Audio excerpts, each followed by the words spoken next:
So మనం last క్లాస్లో NMR స్పెక్ట్రోస్కోపీలో ఉన్నటువంటి టాపిక్స్ కోసం మనం డిస్కస్ చేసాము. ముఖ్యంగా మనము ప్రిన్సిపల్ చదువుకున్నాము, తర్వాత ఈక్వివలెంట్ నాన్ ఈక్వివలెంట్ సమతుల్య అసమతుల్య ప్రోటాన్ల కోసం మాట్లాడుకున్నాము, తర్వాత రసాయన విస్థాపనం కెమికల్ షిఫ్ట్ కోసం మాట్లాడుకున్నాము. ఆ తర్వాత మనకి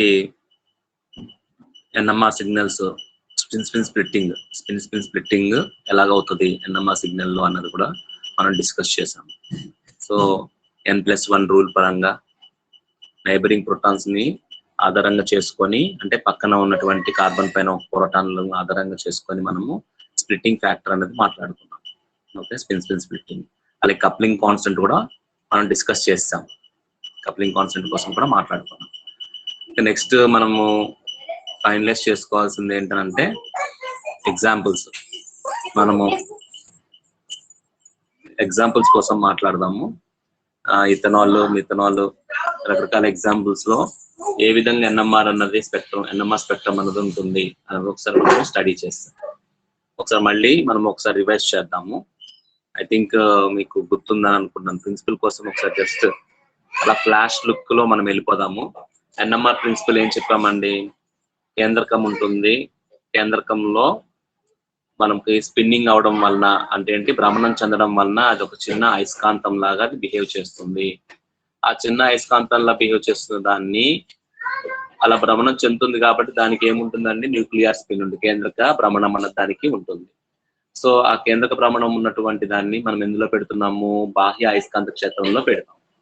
బాహ్య అయస్కాంత క్షేత్రంలో పెట్టగానే ఏం జరుగుతుందండి? మీకు ఆ ఉన్నటువంటి కేంద్రక స్పిన్స్ అన్ని కూడా మీకు బాహ్య అయస్కాంత క్షేత్రంలో దాని అనుగుణంగా చేసుకొని మనకి in alignment with the external magnetic, బాహ్య అయస్కాంత క్షేత్రానికి అనుగుణంగా కానీ లేదా బాహ్య అయస్కాంత క్షేత్రానికి వ్యతిరేక దిశలో కానీ మీకు కేంద్రక భ్రమణం అన్నది ఉంటుంది. దీన్నే మనం ఏమంటామంటే ప్రెసెషనల్ మోషన్ అని అంటాము. ఓకే, ప్రెసెషనల్ మోషన్, పురస్పరణ భ్రమణము అని చెప్పేసి చెప్తాము. ఈ పురస్పరణ భ్రమణంని దానికే మనకి ఒక సెకండ్ కి ఎన్ని సైకిల్స్ అది తిరుగుతుంది అని చెప్పేదే మనం ఏంటండి, దాన్నే మనం ఇక్కడ లార్మర్ ఫ్రీక్వెన్సీ లేదా ప్రెసెషనల్ ఫ్రీక్వెన్సీ అని అంటాం. ఈ ప్రెసెషనల్ ఫ్రీక్వెన్సీ లేదా లార్మర్ ఫ్రీక్వెన్సీకి సమానమైనటువంటి రేడియో ఫ్రీక్వెన్సీ తరంగాల్ని మనం పంపించినప్పుడు ఏమవుతుందండి? అనునాదం చెందుతుంది అని చెప్పేసి అంటాం. దేని పరంగా? క్లాసికల్ పద్ధతిలో.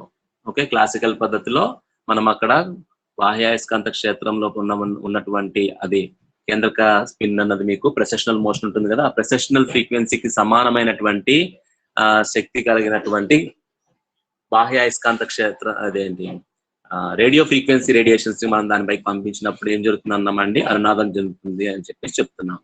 దీన్నే మనం ఎన్ఎంఆర్ స్పెక్ట్రోస్కోపీ కింద మాట్లాడతాం. అదే క్లాసికల్ పద్ధతి నుంచి ఆ విధంగా చెప్తాం. క్వాంటం పద్ధతిలోకి వచ్చేటప్పటికి ఏం చెప్పామండి? క్వాంటం పద్ధతిలో అంటే ఈ పురస్పరణ చెందుతున్న కేంద్రక స్పిన్ పైకి మనము బాహ్య అయస్కాంత క్షేత్రంలో పెట్టాం కదండి. అప్పుడు ఏమవుతుందండి? రెండు రకాల స్థితులన్నీ ఉంటాయి. ఏంటి ఆ స్థితులు? ఒక స్థితి ఏంటండి? బాహ్య అయస్కాంత క్షేత్రానికి అనుగుణంగా ఉండేటువంటి స్థితి ఆల్ఫా స్థితి అని, బాహ్య అయస్కాంత క్షేత్రానికి వ్యతిరేక దిశలో ఉన్నదాన్ని బీటా స్థితి అని, ఈ విధంగా రెండు రకాల స్థితులు చెప్తాము. బాహ్య అయస్కాంత క్షేత్రం అనుగుణంగా ఉండేటువంటి స్థితి కూడా ఎప్పుడు కూడా అల్పశక్తి కలిగినటువంటి శక్తి స్థాయి కింద మనం చెప్తాము. ఓకే, అలా కాకుండా బాహ్య అయస్కాంత క్షేత్రానికి వ్యతిరేక దిశలో ఉన్నటువంటి దానికి అధిక శక్తి ఉంటుంది. సో ఈ విధంగా రెండింటి మధ్యలో ఆల్ఫా స్థితికి బీటా స్థితికి మధ్యలో శక్తి వ్యత్యాసం అన్నది ఏర్పడుతుంది. ఈ శక్తి వ్యత్యాసానికి సమానమైనటువంటి రేడియో ఫ్రీక్వెన్సీ తరంగాల్ని, అంటే ఆ శక్తి ఎంత వ్యత్యాసం అయితే ఉందో ఆ రెండు స్థితుల మధ్యలో అంత ఎనర్జీ కలిగినటువంటి రేడియో ఫ్రీక్వెన్సీ తరంగాలను మనం పంపించినప్పుడు ఆల్ఫా స్థితిలో ఉన్నటువంటి కేంద్రక స్పిన్ అన్నది బీటా స్థితిలోకి వెళ్తుంది. అంటే ఇక్కడ ఏం లేదు, స్పిన్ ఇన్వర్షన్ జరుగుతుంది. ఓకే, స్పిన్ భ్రమణం అన్నది విలోమనం చెందుతుంది. ఆ విధంగా జరిగినప్పుడు ఆల్ఫా స్థితి నుంచి బీటా స్థితికి వెళ్ళింది అని చెప్పేసి అంటాం. మరలా ఆ బీటా స్థితిలో నుంచి అది అధిక శక్తి కలిగినటువంటిది కాబట్టి తిరిగి మళ్ళీ అది మనకి అస్థిరంగా ఉంటుంది కాబట్టి వెంటనే అది మీకు మళ్ళీ ఆల్ఫా స్థితిలోకి వచ్చేస్తుంది. ఓకే, సో ఇప్పుడు ఎంత శక్తి అయితే దీనికి ఉత్తేజితం అవడానికి లేదా స్పిన్ ఇన్వర్షన్ జరగడానికి అవసరమైందో అంతే శక్తి మీకు తిరిగి అది విడుదల చేస్తుంది మళ్ళీ భూస్థితికి వచ్చినప్పుడు, అంటే ఆల్ఫా స్థితికి వచ్చినప్పుడు. ఓకే, సో దీన్నే మనం ఏమంటాం అంటే రిలాక్సేషన్ అని చెప్పేసి అంటాము. అయితే ఇక్కడ మనకి చెప్పుకునే పరిస్థితి ఏంటంటే ఏది రేడియో ఫ్రీక్వెన్సీ తరంగాల్ని ఎంతది విడుదల చేస్తుంది అన్నదే మనకి ఎన్ఎంఆర్ స్పెక్ట్రమ్ లో రికార్డ్ అవుతుంది. ఓకే, సో ఇది ప్రిన్సిపల్ మనం మాట్లాడుకునింది. ఇంకా తర్వాత సమతుల్య అసమతుల్య ప్రోటాన్ల కోసం మాట్లాడుకున్నాం. సమతుల్య అసమతుల్య ప్రోటాన్లు అంటే ఏంటండి అంటే కార్బన్ కి ఉన్నటువంటి హైడ్రోజన్లు, వివిధ కార్బన్ల దగ్గర ఉన్నటువంటి హైడ్రోజన్లు అవి సమానంగా ఉన్నాయా లేదా అది అసమానమా వేరువేరా అని మనము చెప్పాల్సి ఉంటుంది అనమాట.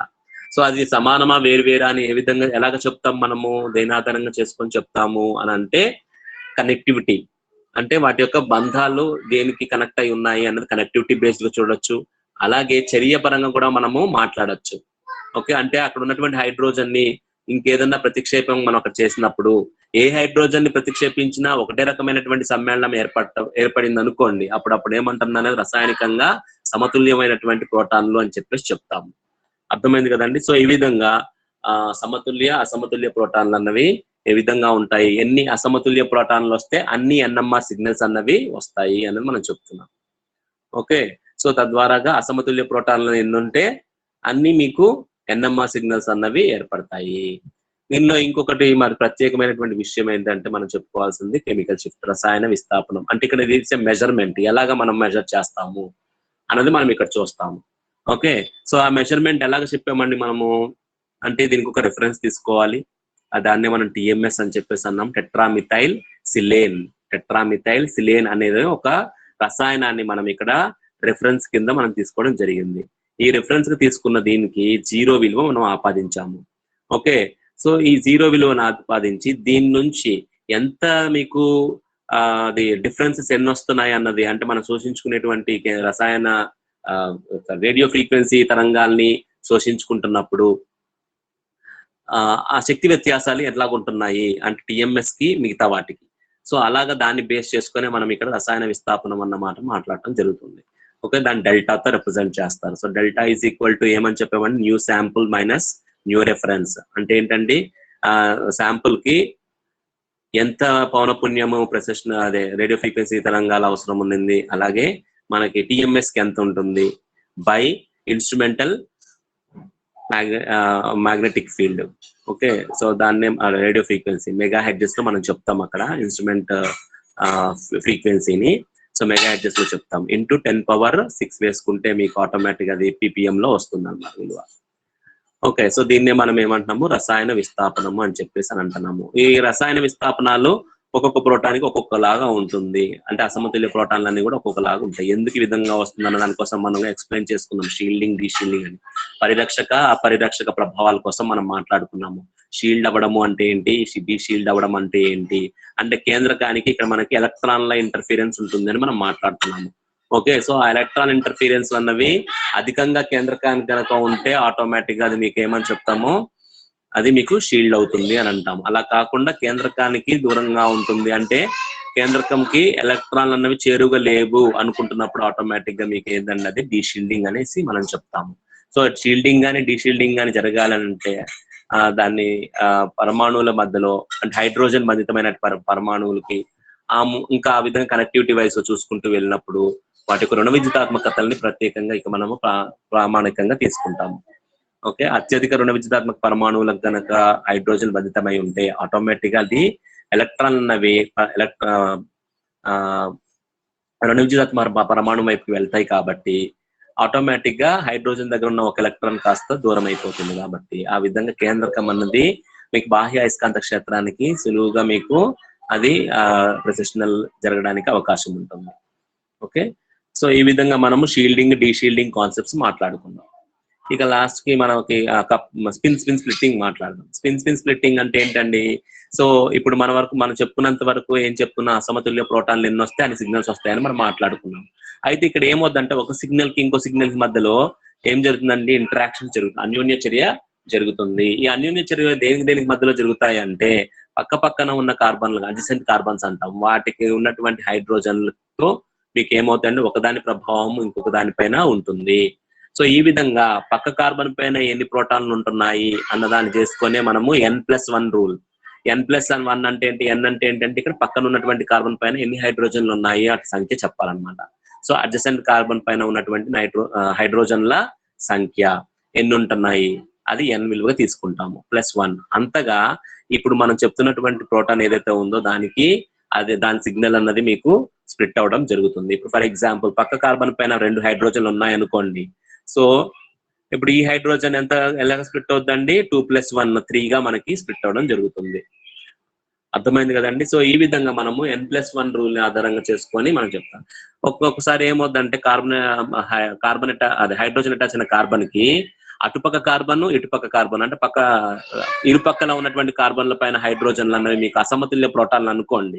అట్లాంటప్పుడు ఏంటి సూత్రం చెప్పుకుందాం మనము? Na+1 ఇంటూ Nb+1 అని చెప్పుకుంటాం. అంటే ఆ అసమతుల్య ప్రోటాన్లు అలాగే ఈ అసమతుల్య ప్రోటాన్లు +1 చేసుకొని మనము మల్టిప్లై చేసుకోవాల్సి ఉంటుంది. సో ఈ విధంగా మనము స్పిన్ స్ప్లిట్టింగ్ అన్నది చెప్తాము. అయితే ఈ స్ప్లిట్ అయినటువంటి పీక్స్ అన్నవి ఏ విధంగా అవి మీకు వాటి హైట్స్ ని ఏ విధంగా మనము చెప్తాము అని అంటే మనం ఆటోమేటిక్ ఇది దాని పాస్కల్స్ ట్రయాంగిల్ ని బేస్ చేసుకొని 1:1 అయితే డబులెట్, 1:2:1 లో వస్తుంది ట్రిప్లెట్, 1:3:3:1 లో వస్తుంది క్వార్టెట్. సో ఇట్లాగా మనం అన్ని కూడా మనం చెప్పుకుంటూ వెళ్ళొచ్చు. 1:4:6:4:1 అనేది మీకు క్వింటెట్ వస్తుంది. ఈ విధంగా మనము వాటి యొక్క రేషియో స్ప్లిట్ అయినటువంటి పీక్స్ యొక్క హైట్ అన్నవి ఈ నిష్పత్తిలో ఉండడం అన్నది చూస్తాం మనం పాస్కల్స్ ట్రయాంగిల్ బేస్ చేసుకొని చెప్పొచ్చు. ఓకే, సో ఈ విధంగా ఏంటనంటే మీకు NMR సిగ్నల్స్ అన్నవి వస్తాయి. అలాగే ఇప్పుడు కప్లింగ్ కాన్స్టెంట్ కోసం కూడా మనం మాట్లాడుకున్నాం. కప్లింగ్ కాన్స్టెంట్ అంటే ఏం చెప్పుకున్నామండి? రెండు అంటే స్ప్లిట్ అయినటువంటి పీక్ లో పక్కన ఉన్నటువంటి స్ప్లిట్ అయినటువంటి సిగ్నల్ లో పక్కన పీక్ మధ్యలో ఉన్నటువంటి డిస్టెన్స్ ఎంత డిస్టెన్స్ ఉంటుంది అని చెప్పేదే మనము కప్లింగ్ కాన్స్టెంట్ చేతో రిప్రజెంట్ చేస్తాం. దాన్నే మనం ఏమంటాం? Coupling constant. దీనివల్ల ఏంటి మనకు ఉపయోగం అవుతుంది అంటే ఏ ప్రోటాన్లు మీకు అన్యోన్య చర్య జరగడం వల్ల స్పిన్ స్ప్లిట్టింగ్ వస్తుంది అన్నది మనము ఈ కప్లింగ్ కాన్స్టెంట్ విలువను ఆధారంగా చేసుకొని చెప్పొచ్చు. యూజువల్ గా సిపిఎస్ లో కానీ హెచ్ఎస్ లో కానీ ఈ యొక్క కప్లింగ్ కాన్స్టెంట్ విలువల్ని చెప్పడం అన్నది ఉంటుంది. ఓకే, సో ఇదంతా రఫ్ గా బ్రీఫ్ గా మీకు మొత్తం అంతా NMR స్పెక్ట్రోస్కోపీ కోసం మనము చెప్పుకున్నాం, డిస్కస్ చేసాం ఇప్పుడు. ఓకే, ఇక నెక్స్ట్ మనకి వెరీ ఇంపార్టెంట్ అనుకునేది ఏంటంటే ఎలాగ మనం ఒక సమ్మేళనం ఇచ్చినప్పుడు దానిలో ఉన్నటువంటి NMR సిగ్నల్స్ ఎలాగొస్తాయి అన్నది మనము అవి కూడా కొన్ని ఎగ్జాంపుల్స్ మనం స్టడీ చేసాము. అవి కొన్ని ఎగ్జాంపుల్స్ ఇప్పుడు మనం చూద్దాము. ఎగ్జాంపుల్స్ ఒకసారి మనం చూద్దాం ఇప్పుడు.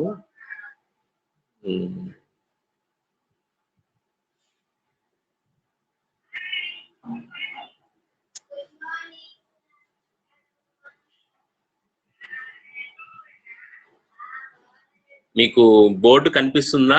స్క్రీన్ లాగా కనిపిస్తుందా? కనిపిస్తుంది సార్.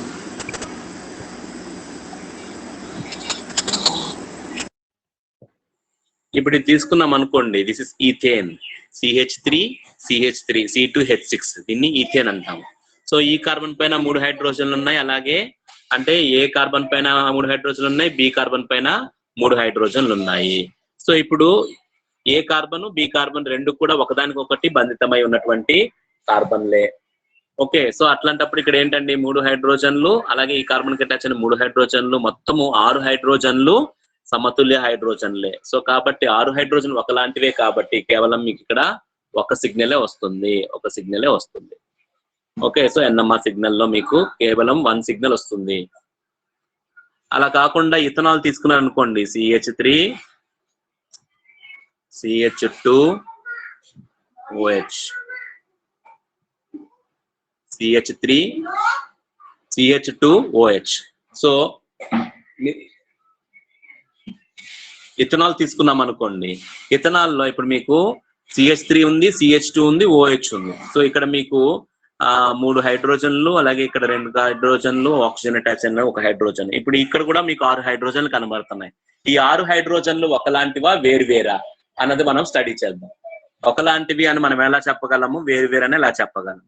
ఇప్పుడు ఈ మిథైల్ ప్రోటాన్స్ CH3 ప్రోటాన్స్ ఉన్నాయి, అలాగే ఇక్కడ CH2 ఉంది. ఈ రెండు ఒకదానికొకటి బంధితమై ఉన్నవే. కాకపోతే ఇక్కడ మనం చూసుకోవాల్సింది ఏంటంటే CH2 ఉన్నటువంటి కార్బను ఆక్సిజన్ కి బంధితమై ఉంది, కానీ CH3 మాత్రం అలాగే ఎటువంటి ఆక్సిజన్లకి బంధితమై లేదు కాబట్టి. ఓకే, సో ఈ ఏ కార్బన్ వేరు, బి కార్బన్ వేరు, అలాగే ఇక్కడ మీకు ఆక్సిజన్ అటాచ్డ్ కాబట్టి కార్బన్ అటాచ్డ్ కాదు కాబట్టి హైడ్రోజన్ ఆక్సిజన్ దగ్గర ఉన్నది సో ఇది ఇంకో రకమైనటువంటి. సో ఈ విధంగా ఇక మీకు 3 రకాల 3 types ఆఫ్ హైడ్రోజన్స్ అన్నవి మీకు కనబడుతున్నాయి. 3 రకాల హైడ్రోజన్స్ అన్నవి అంటే 3 రకాల అసమతుల్య ప్రోటాన్లు అన్నవి ఇందులో మీకు ఉన్నాయి అన్నది మనం చూడొచ్చు. అర్థమైందా మీకు చెప్పింది? అర్థమైంది. సో ఈ విధంగా మనకి అసమతుల్య ప్రోటాన్లు అన్నవి కనిపిస్తాయి. ఇంకొక ఎగ్జాంపుల్ తీసుకుందాము.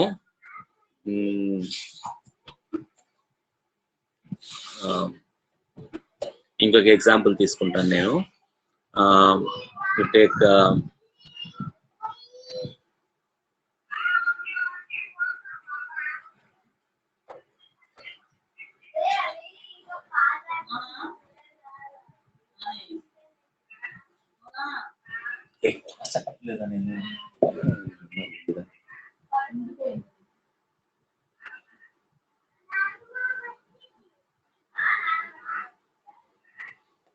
ఇప్పుడు ఇది తీసుకోండి. ఇక్కడ 3 A methyl, C methyl, B methyl, ఇది సి మిథైల్, ఇక్కడ సెంటర్ కార్బన్ డి అనుకుందాము. ఓకే, సో ఇక్కడ మీకు 4 కార్బన్లు కనిపిస్తున్నాయి. వాటికి 4 కార్బన్లకు కూడా హైడ్రోజన్లు ఉన్నాయి. ఓకే, సో ఇప్పుడు ఈ 4 కార్బన్లకు ఉన్న హైడ్రోజన్స్ అన్ని ఒకలాంటివా వేరు వేరే అన్నది ఒకసారి మనం స్టడీ చేయాలి. ఎలా చెప్తామండి ఒకలాంటివా కాదా అన్నది? Bonding connectivity. ఇప్పుడు మీరు ఏ ప్రోటాన్లు సమతుల్యం అవుతాయి లేదా అసమతుల్యం అవుతాయో చెప్పండి. సార్ 2 రకాల సిగ్నల్స్ వస్తాయండి. అదే 2 రకాల అసమతుల్య ప్రోటాన్స్ ఉన్నాయండి. ఏంటివి? 3 CH3లు బంధితమైన, అదే ఒక కార్బన్కి బంధితమైన 3 CH3లు ఒకలాంటి ప్రోటాన్లు అయితే వేరే ఒక H అనేది వేరొక రకం సిగ్నల్స్ ఇస్తుందండి. ఓకే, సో ఇక్కడ మీకు ఈ విధంగా 3 రకాల మీకు CH3లు ఉన్నాయి. సరే, 3 CH3లు ఒకలాంటివి, అలాగే సెంటర్ ఉన్నటువంటి కార్బన్ ఒక హైడ్రోజన్ కలిగి ఉంది. సో కాబట్టి ఇక్కడ మీకు 2 అసమతుల్య ప్రోటాన్లు ఉన్నాయి కాబట్టి NMR లో ఈ విధంగా 2 సిగ్నల్స్ వస్తాయి. అయితే ఇందాక మనం స్ప్లిట్టింగ్ చెప్పడం మర్చిపోయాము. ఇప్పుడు దీనిలో మీరు స్ప్లిట్టింగ్ చెప్పండి. ఎలాగ స్ప్లిట్ అవుతాయండి? ఎలాగ స్ప్లిట్ అవుతాయి? స్ప్లిట్టింగ్ చెప్పండి. ఇప్పుడు ఈ 3 CH3లు ఒకలాంటివి అని చెప్పేసి అన్నాము. 3 CH3లు ఒక కార్బన్ కే అటాచ్ అయిన ఆ కార్బన్ కున్న హైడ్రోజన్ ఒకటే ఉంది. సో అట్లాంటప్పుడు ఈ 6 హైడ్రోజన్లకు సంబంధించినవన్నీ కూడా ఎలాగ స్ప్లిట్ అవుతాయండి? ఎలాగ స్ప్లిట్ అవుతాయి?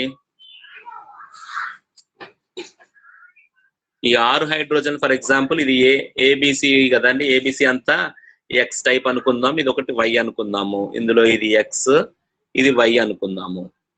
ఓకే, సో ఈ ఎక్స్ సిగ్నల్ ఏ విధంగా స్ప్లిట్ అవుతుందండి, వై సిగ్నల్ ఏ విధంగా స్ప్లిట్ అవుతుంది? ఎక్స్ సిగ్నల్ కి పక్కకున్న కార్బన్ అని అంటే ఇదే కదండి, డి కార్బనే కదా. దానికి ఎన్ని హైడ్రోజన్లు ఉన్నాయి? ఒకటే ఉంది. సో n+1 రూల్ పరంగా మీకు 2+1 అంటే ఏంటండి? ఎక్స్ అన్నది మీకు ట్రిప్లెట్ కింద ఈ విధంగా స్ప్లిట్ అవుతుంది. అదే వై వచ్చేటప్పటికి ఏంటండి, మీకు మొత్తము 9 హైడ్రోజన్లు ఉన్నాయి కదండి. సమతుల్య 9 హైడ్రోజన్ ఉన్నాయి కాబట్టి ఇక్కడ మీకు మల్టిప్లెట్ వస్తుంది. అర్థమైంది మీకు చెప్పింది? సో పక్కన అటాచ్ అయిన కార్బన్ కి ఎన్ని హైడ్రోజన్లు ఉన్నాయి అన్న దాన్ని బేస్ చేసుకొని ఈ హైడ్రోజన్లు అన్నవి ఏ విధంగా స్ప్లిట్ అవుతాయి అన్నది మాట్లాడతాం. అర్థమైంది కదా? సో సిహెచ్ కి సంబంధించి పక్కన ఉన్న కార్బన్ల పైన హైడ్రోజన్లు చూసుకోవాలి. మొత్తం 9 హైడ్రోజన్లు ఉన్నాయి కాబట్టి మీకు 9+1 10 అంటే మొత్తం మల్టిప్లెట్ అని చెప్పేసి. మరి 10 మనం అక్కడ చూపించలేం కాబట్టి అంత దగ్గరగా అయిపోతాయి. సో మామూలుగా మనం జనరల్ టర్మినాలజీలో మల్టిప్లెట్ అన్న పదాన్ని యూజ్ చేస్తాం. వేరాజ్ ఇక్కడ ఇది వచ్చేటప్పటికి ఏంటండి, ఓన్లీ మీకు డి కార్బన్ కి సంబంధించిన హైడ్రోజన్ ఏ విధంగా స్ప్లిట్ అవుతుంది అని అంటే ఇప్పుడు మనం చెప్పుకున్న మల్టిప్లెట్ అని. అదే ఈ 9 హైడ్రోజన్లకు సంబంధించి స్ప్లిట్టింగ్ ఏ విధంగా ఉంటది అని అంటే దాని టచ్ అయిన కార్బన్ కి ఒక హైడ్రోజన్ ఉంది కాబట్టి n+1 రూల్ పరంగా 3గా మీకు స్ప్లిట్ అవ్వడం అన్నది కనిపిస్తుంది. అర్థమైంది కదా మీకు చెప్పింది? సో ఈ విధంగా మనము NMR సిగ్నల్స్ అనేవి చూస్తాము. ఓకే, ఇందాక మనము ఇథనాల్ చూసాము. ఒకసారి ఇథనాల్ కోసం మళ్ళీ ఒకసారి చూద్దాము, ఎందుకంటే స్ప్లిట్టింగ్ మనం చెప్పలేదు ఇథనాల్ కి. ఇప్పుడు CH3 CH2OH,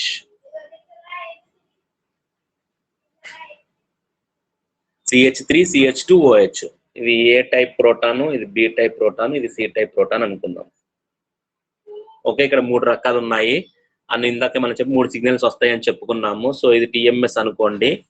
TMS ఎప్పుడు రైట్ సైడ్ వేస్తాము, హూజ్ వాల్యూ ఇస్ 0, దాని వాల్యూ 0 ఉంటుంది.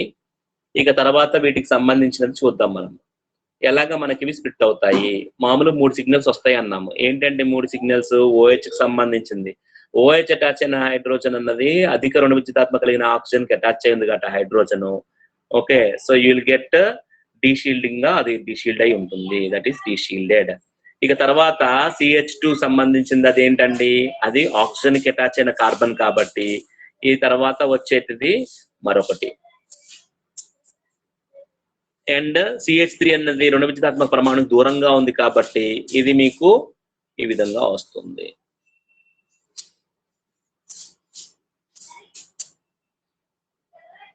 ఓకే, సో ఈ విధంగా మీకు NMR సిగ్నల్ అన్నది వస్తుంది. అయితే ఇప్పుడు మన స్ప్లిట్టింగ్ ప్యాటర్న్ ఏం చెప్తాము అంటే, దిస్ ఇస్ ఏ, ఇది బికి సంబంధించింది, ఇది సిపికి సంబంధించింది. ఓకే, అదే ఇప్పుడు మీ స్ప్లిట్టింగ్ ప్యాటర్న్ చెప్పాల్సి వచ్చేటప్పటికి ఎలాగా ఉంది, ఎలా స్ప్లిట్ అవుతాయండి. ఇప్పుడు ఏ ప్రోటాన్ కి సంబంధించిన కార్బన్ కి పక్క కార్బన్ పైన 2 హైడ్రోజన్ ఉన్నాయి కాబట్టి 2+1 రూల్ పరంగా ఈ ఏ హైడ్రోజన్స్ అన్నవి మీకు ట్రిప్లెట్ కింద స్ప్లిట్ అవుతుంది. ఎట్లా స్ప్లిట్ అవుతుంది, ట్రిప్లెట్ కింద ఈ విధంగా స్ప్లిట్ అవుతుంది. ఓకే, ఇక తర్వాత బి కార్బన్ కి సంబంధించిన హైడ్రోజన్, ఇటు పక్క మీకు ఆ కార్బన్ కి పక్కన మీకు అటు ఇటు 2 ఉన్నాయండి. ఒకటేమో కార్బన్ బంధితమైన హైడ్రోజన్లు, ఇంకోటేమో ఆక్సిజన్ బంధితమైన హైడ్రోజన్. సో 2 కూడా అసమతుల్యమైనటువంటిది. ప్యూర్ ఇథనాల్ తీసుకుంటే ఆక్సిజన్ సంబంధించిన హైడ్రోజన్ కూడా మీకు ఇందులో స్ప్లిట్టింగ్ లోకి మీకు పాల్గొనటం అన్నది కనిపిస్తుంది. ఒకసారి ఆ విధంగా చూసినట్లయితే CH2 కి సంబంధించి మీకు ఏంటి వస్తుందండి, మల్టీప్లెట్ వస్తుంది. ఇక తర్వాత సి ప్రోటాన్ కి సంబంధించి చూసినట్లయితే పక్క కార్బన్ పైన హైడ్రోజన్ 2 ఉన్నాయి కాబట్టి ఇది కూడా మీకు విల్ గెట్ ట్రిప్లెట్. ఈ విధంగా ట్రిప్లెట్ వస్తుంది. ఇది ఎప్పుడండి, if you take pure ethanol మీరు ప్యూర్ తీసుకుంటే.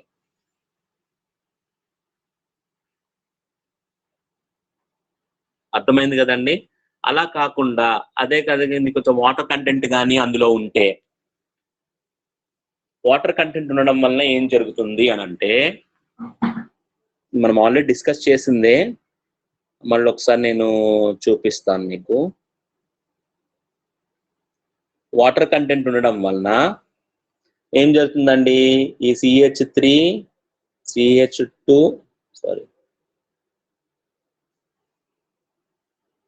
CH2OH. ఇప్పుడు ఈ OH సంబంధించి చూడండి, వాటర్ లో ఉన్నటువంటి హైడ్రోజన్స్ అన్నవి మీకు, ఇది కూడా O అటాచ్డ్ హైడ్రోజనే కాబట్టి ఇవి 2 కూడా మీకు ఒకదాంతో ఒకటి ఎక్స్చేంజ్ అవుతా ఉంటాయి. అర్థమైంది కదా మీకు చెప్తుంది. సో H2O లో ఉన్నటువంటి హైడ్రోజను, అలాగే ఎథనాల్ లో ఉన్నటువంటి O అటాచ్డ్ హైడ్రోజను, ఇవి 2 హైడ్రోజన్స్ కూడా మీకు ఏంటంటే ఇక్కడ మీకు పాక్షికంగా రుణావేశం ఆక్సిజన్ కు ఉంటుంది, పాక్షిక ధనావేశం అన్నది మీకు హైడ్రోజన్ కు ఉంటుంది. ఓకే, సో ఆ విధంగా ఉండడం వల్ల ఏమవుతుందంటే ఈ H 2 కూడా మీకు ఒకదాంతో ఒకటి మీకు ఎక్స్చేంజ్ అవ్వడం అన్నది కనిపిస్తుంది. సో ఈ ఎక్స్చేంజ్ ఎంత ర్యాపిడ్ గా ఉంటదంటే, మన NMR ఇన్స్ట్రుమెంట్ లో మీకు ఈ CH2 కి సంబంధించినటువంటి హైడ్రోజన్ యొక్క స్ప్లిట్టింగ్ OH పైన, అలాగే OH కి సంబంధించిన హైడ్రోజన్ దీనిపైన మీకు ఒకదాంతో ఒకటి మీకు స్ప్లిట్టింగ్ అన్నది ఉండదు. అర్థమైంది కదా. ఎందుకని, ది హైడ్రోజన్ ఎక్స్చేంజ్ అనేది చాలా ఫాస్ట్ గా ఉంటుంది, చాలా వేగంగా ఉంటుంది కాబట్టి మీకు ఏంటంటే అక్కడ మీకు NMR అన్న ఇన్స్ట్రుమెంట్ లో మీకు అది డిటెక్ట్ అవ్వదు. ఓకే, హైడ్రోజన్ అక్కడ లేదుగా భావిస్తుంది CH2. అలాగే ఈ OH కూడా ఇక్కడ CH2 పక్క హైడ్రోజన్స్ ఉన్నాయని అది చూడదు. ఓకే, సో ఈ విధంగా ఏమవుద్దంటే ఇక్కడ మీకు ఎక్స్చేంజ్ అన్నది జరగడం వలన ఒకదాంతో ఒకటి సిగ్నల్ అంటే పక్కన CH2 ఉందని OH కి తెలియకుండా ఉంటుంది, అలాగే OH కి కూడా ఇక్కడ మీకు CH2 ఉన్నదని తెలియకుండా ఉంటుంది. సో ఆ విధంగా ఏమవుతుందంటే TMS ఈ విధంగా ఉన్నప్పుడు యాజ్ యూజువల్ గా CH3 మీకు తెలిసిందే, ఏ ప్రోటాన్ అన్నది పక్కన CH2 ఉంది కాబట్టి ఇది ట్రిప్లెట్ కింద ఉంటుంది. ఓకే, అండ్ నెక్స్ట్ CH2 సంబంధించింది ఇక్కడ OH ప్రోటాన్ గ్రహించదు అంటే గుర్తించదు కాబట్టి సో ఇక్కడ పక్కన ఉన్న CH3కి సంబంధించి మాత్రమే స్ప్లిట్టింగ్ ఉంటుంది. సో 3 హైడ్రోజన్లు పక్క కార్బన్ పైన ఉన్నాయి కాబట్టి ఎలాగొస్తుందండి ఇక్కడ మీకు క్వార్టెట్ వస్తుంది. ఎందుకంటే N+1 రూల్ పరంగా మీకు ఏమవుతుందండి 1:2:2:1 పరంగా సారీ 1:3:3:1 పరంగా మీకు ఏమవుతుందండి ఇక్కడ మీకు క్వార్టెట్ వస్తుంది. అండ్ OH కి సంబంధించి పక్కన CH2 లేదు అని అది అనుకుంటుంది కాబట్టి సో దానికి కేవలము సింగ్లెటే వస్తుంది, కేవలము సింగ్లెట్ వస్తుంది. ఓకే, సో ఇది C ప్రోటాన్, ఇది B ప్రోటాన్, ఇది A ప్రోటాన్ కి సంబంధించింది. ఓకే, అర్థమైందా మీకు చెప్పింది? ఇది TMS.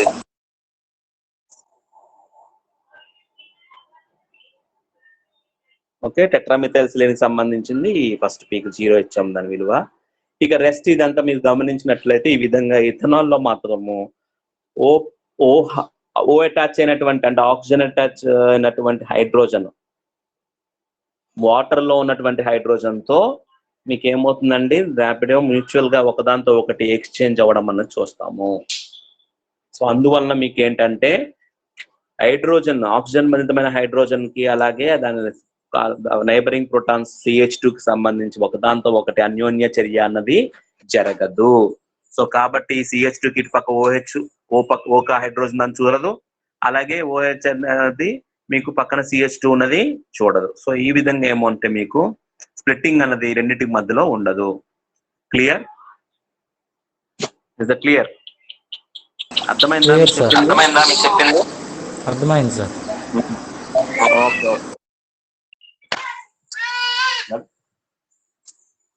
అది ఓకేనా? సరే, రేపు క్లాస్ లో మనము మళ్ళీ ఇన్ డీటెయిల్ అంటే సోమవారం మనము క్లాస్ లో విల్ డిస్కస్ ఇంకొన్ని ఎగ్జాంపుల్స్ మనం స్టడీ చేద్దాము. సో దట్ మీరు కూడా బాగా ఫెమిలియర్ అవుతారు. సో దీంతో మనకి 2 యూనిట్లు అయిపోతాయండి. ఇంకా తర్వాత మనకి మేజర్ పార్ట్స్ ఉన్నాయి, అవి తర్వాత మనము నిదానంగా డిస్కస్ చేసుకుందాం. మీకు ఎగ్జామ్స్ కూడా దగ్గర పడ్డట్టుగా ఉన్నట్టున్నాయి, ఇంకా కానీ చాలా సిలబస్ మనం కవర్ చేయాల్సి ఉంది. కొంచెం ఫాస్ట్ గా నేను చెప్పుకుంటూ వెళ్తాను, చూసుకోండి. ఓకేనా? Okay sir. Sir bye sir. Okay, so nice day.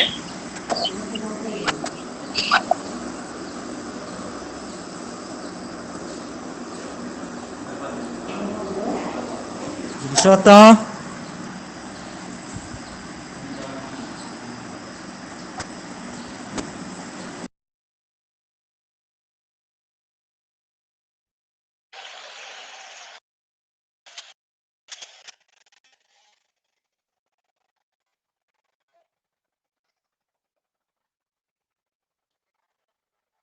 Hello.